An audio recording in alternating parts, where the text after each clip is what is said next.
And joining us now, we got the communications coordinator and broadcaster for the Reno Aces. He's coming on basically every couple of weeks now to break down the minor league system, talk about prospects, a whole bunch more. We got Nash Walker with us, of course. How you doing today, buddy? Miller, it's good to be back, man. So fun last time. Great reviews, up and down. And yeah, I'm excited to be back. Yeah, of course. Who's not going to love Nash Walker? Already former host of the Locked On Podcast Network. Now we got him in Reno doing the work on the ground, covering these D-backs prospects, and just so helpful, really. And last time we talked, I'm not too sure. I think the Reno Aces might have been like a below 500 team, but now I'm looking at the standings. They're 11-11. What's going on with the Reno Aces? Are they hot? Who's looking good for them right now? Yeah, so last week in Salt Lake, Millard, we got 4 straight quality starts. And here are the names for you.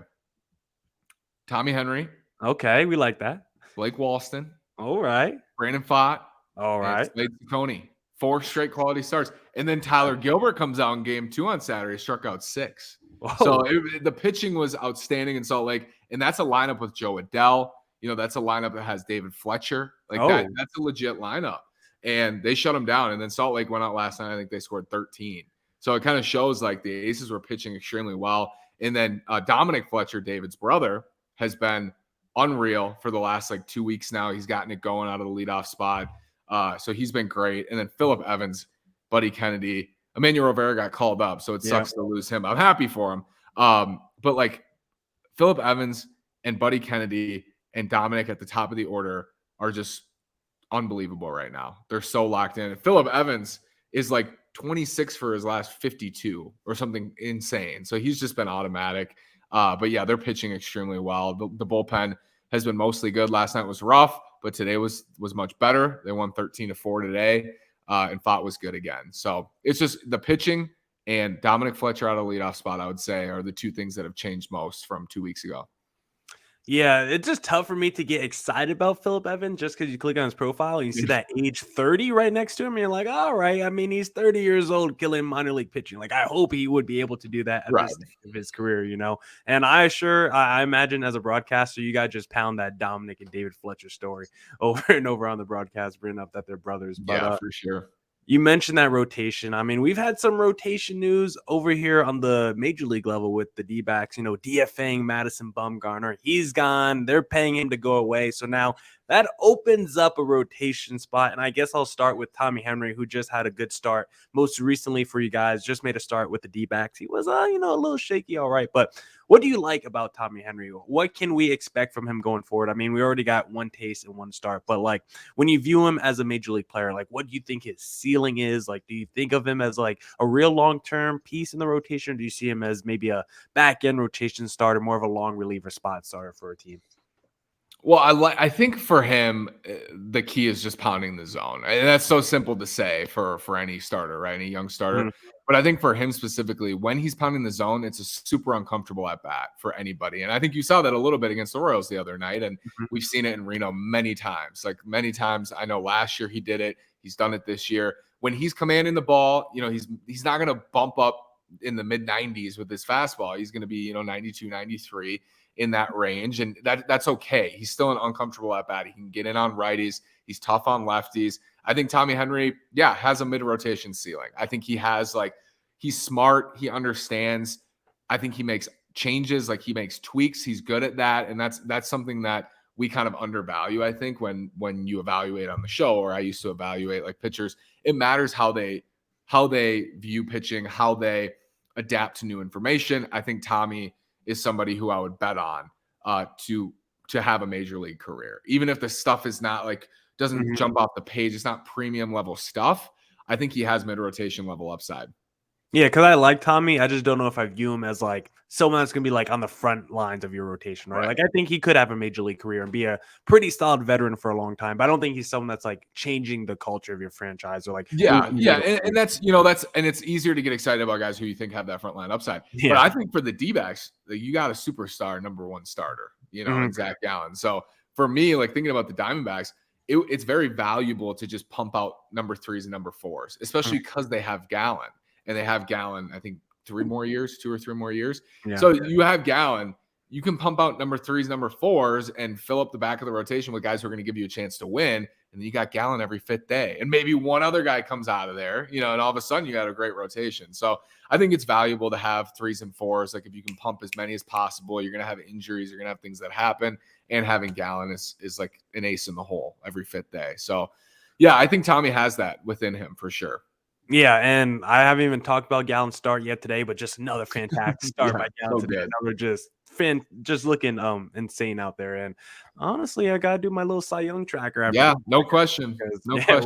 We're tracking with him. And also for Tommy Henry, it's like we also have to look at it through the prism of he's replacing Madison Bumgarner, who was like a negative player for your team, has been a negative player for your team the last 4 years. So it's like whatever Tommy Henry gives us, if he goes 5 innings and 4 earned runs every start, like that's way better than whatever line Mad Bum was giving us entering every start. So it's like I can't get too upset at Tommy Henry because it's going to be better results than anything that we had before.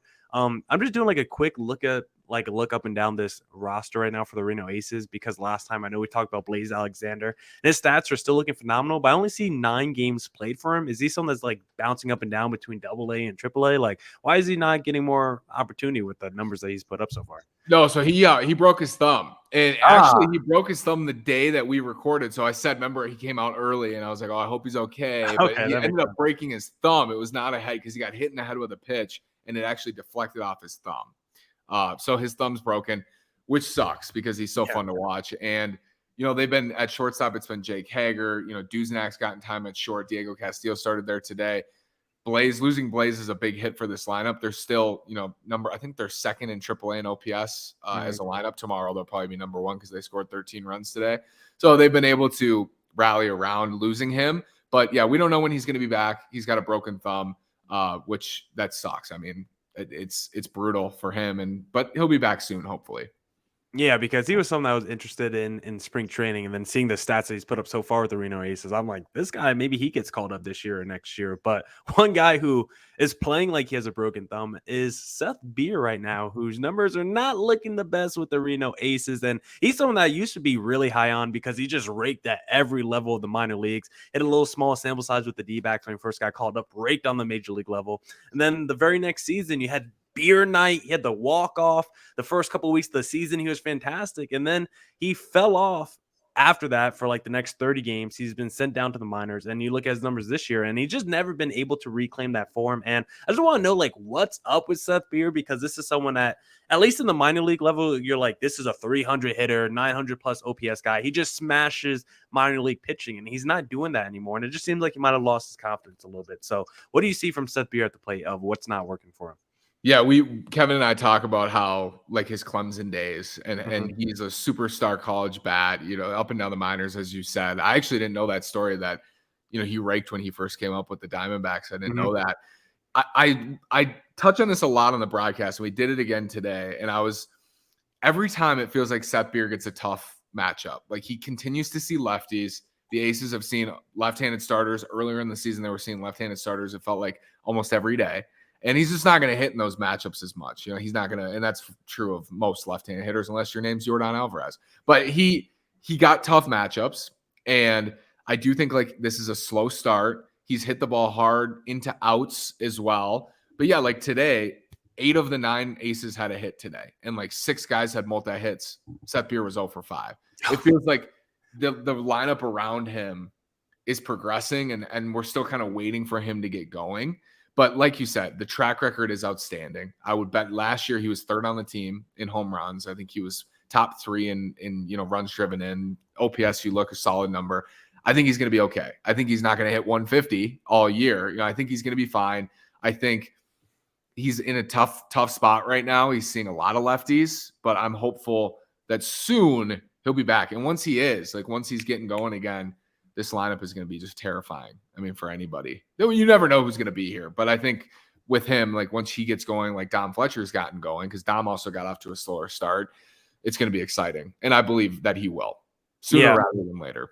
And he needs to play well if he wants to get back on the major league level, just because you got Christian Walker up there. Pavin Smith has been swinging a hot bat for the D-backs. They just called up Emmanuel Rivera, still got Longoria. So they have a lot of dudes that could play that corner infield spot. So Seth Beer definitely needs to pick it up if he wants to be a good fit for the D-backs. And if you're looking for the right fit for your car, you need to check out, let me make sure I got the right overlay, eBay Motors, because for a championship team, it's all about making sure every player is a perfect fit. It's the same when it comes to your vehicle. Every part needs to fit just right. So the next time you need parts and accessories, head to eBay Motors. With eBay Guaranteed Fit, you can be sure every part you need fits right the first time around. Just add your ride to My Garage and look for the green check to know the part will fit or your money back. Because just like in sports, confidence is the name of the game when you shop on eBay Motors. And with over 122 million parts to choose from, you'll be back in the game in no time. After all, it's easy to bring home a win when the right parts are guaranteed. Get the right parts, the right fit, and the right prices on ebaymotors.com. Let's ride. eBay Guaranteed Fit only available to U.S. customers. Eligible items only. Exclusions apply. All right.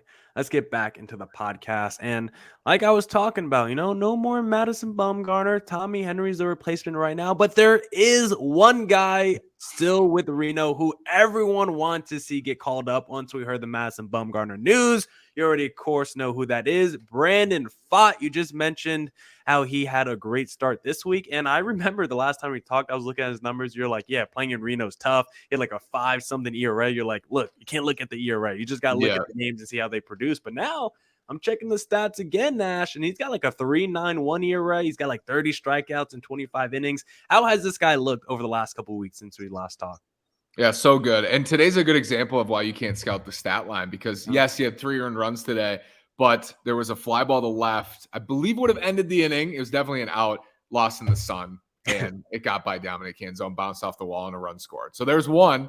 And then a check swing dribbler scored a run. It was an infield single. It was check swing on a slider that scored a run. And then the third run, he picked off the runner at first, and then the runner from third came home to score and the run down from first and second.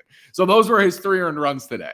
But yeah, he for him, the key, and we touched on this last time, is the secondaries. The fastball is going to play. He knows the fastball is going to play. He loves his fastball. He rides that fastball. He could throw his fastball 100% of the time and have a great start. At AAA, he can do that. But once you get to the big leagues, it's not going to work. You can't throw 60, 70% fastballs unless you're – the only guys who do that is like Carlos Rodon. Robbie Ray did it in his Cy Young season. 2-pitch, left-handed fireballing pitchers. Mm-hmm. Brandon Pfaadt's right-handed. He's 93, 94. He can hump it to 95. But you can't live in the majors, especially, throwing 60, 70% fastballs. As great of a pitch as it is, can't do it. So today, which was really, really encouraging, should be for D-backs fans, he's like getting ahead with sliders. He's getting ahead with changeups. He's in the zone with his off-speed stuff. He's getting swings and misses with the slider, and then that just makes his fastball even better. It's already an elite pitch, and then he's spotting up his slider, and then he throws it out of the zone, gets a swing and a miss. Hitters are out in front because they're waiting for his fastball, and he's just in control. He was in control in Salt Lake. He went 7 scoreless, struck out 8, and then today he pitched much better than that final line, 3 earned runs. Maybe one of them should have been earned. But I think for him, he just dominates when he starts. Like, he controls the game, throws so many strikes. I'm interested to see, I want to see the fastball usage continue to come down if I'm a D-backs fan. I want to see, hey, can you live throwing 40, 45% fastballs? Is that possible? Can you throw enough strikes with your off-speed stuff? Is it good enough secondarily to succeed that way? And I think for him, he just keeps getting better. He just keeps getting better with it. He knows that. You can tell he knows that. So yeah, I get it from D-backs fans. You're excited, ready to see him. I have fun watching him every 5th day.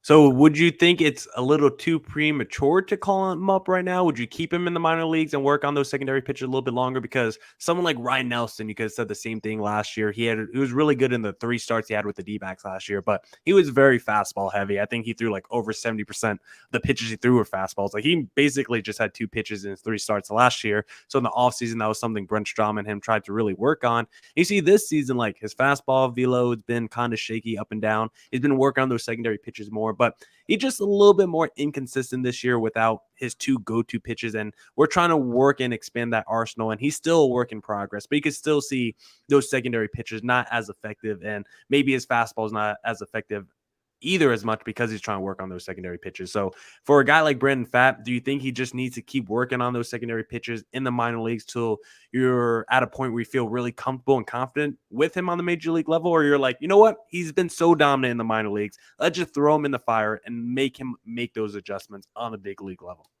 I think he's preparing now. I think the way that he pitched today, he's preparing for that. If he pitches the way that he pitched today, I think he's going to be successful. I think if he throws his slider for strikes like he did, I think he's going to be ready to go. And that's the thing. Like, once you get to the big league level, if you struggle, how quickly are you just going to scrap that? Because you love the fastball. Your fastball is what got you here. That's what got you to professional baseball. And like, as far as he's come, is his fastball. So that's also a question. If it doesn't work, if you hang a slider and it gets hit 500 feet in the big leagues in your first start, and you're like, oh man, that sucks. Like, everybody's cheering against me. This is a whole different environment. Are you willing to go back to the slider? Are you going to just lean on your fastball 100%? That's the thing that you wonder about with these young pitchers. But with him, he just attacks no matter what. And so I think I think he's getting ready for that opportunity. I think the way that he pitched today, understanding the mix that he probably needs, he's working on that, and I think he's getting ready to go. Now, if someone like Brandon Pfaadt was to hit the best case scenario of his career, hits his ceiling, what does that look like to you? Because we just talked about Tommy Henry. I gave my thoughts about how I view him more of a low-end rotation guy, maybe a long relief starter. But someone like Brandon Pfaadt, I'm like, could this guy be a legit high-end number 3, a low-end number 2? Is he the missing link to put in that 1-2 mix with the Zach Gallen and the Merrill Kellys? Then you got Brandon Pfaadt slided right in, either ahead or behind Merrill Kelly. So how do you view the best case scenario of Brandon Pfaadt's career?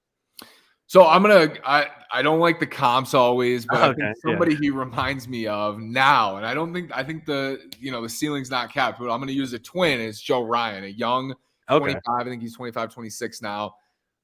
Fastball dominant, and it's a great fastball. It's great characteristics. It's 91, 92, but he was a water polo player, so he gets that angle on it. Very similar to Brandon Pfaadt's fastball in their usage. So he reminds me a lot of Joe Ryan. And Joe Ryan right now is a low-end 2, high-end 3.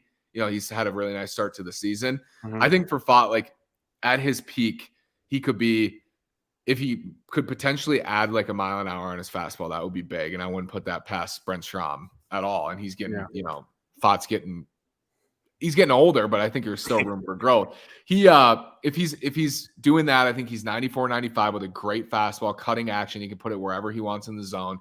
And then if his slider takes a step to being plus, just one of those two, it doesn't have to be both, his slider or his changeup takes a step to being plus, I would like it to be the slider. I think if you're a D-backs fan, just because you're going to see more right-handed hitters, but either one, like, slider takes a step forward, that's a plus pitch.